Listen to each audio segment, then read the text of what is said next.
15-zabur Dovud qo'shig'i. O'zing saqla meni ey Xudo. Men senda panoh topaman. Egamga aytdim, mening Rabbimsan. Sendan boshqa mening buyuk baxtim yo'q. Naqadar ulug'vordir yurtdagi taqvodorlar. Ulardan men g'oyat zavq olaman. Soxta xudolarga ergashganlarning kulfati ortadi. Ularning ichimlik nazri qon ekan. Men ularning bu nazrlariga qo'shilmayman. Soxta xudolarning ismlarini tilga olmayman.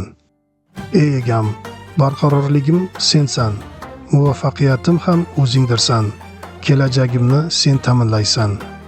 Hosildor yerni meros olgan insonga o'xshayman.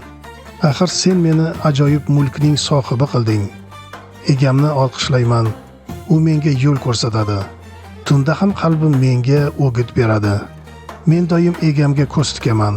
U o'ng tomonimda bo'lgani uchun meni hech narsa qo'zg'ata olmas. Shu bois ey egam, yuragim quvonchga to'la, jonim ham quvonadi. Tanam xavf-xatarsiz yashaydi. Meni o'liklar diyorida qoldirmaysan. Taqvodoringni qabrda chiritmaysan.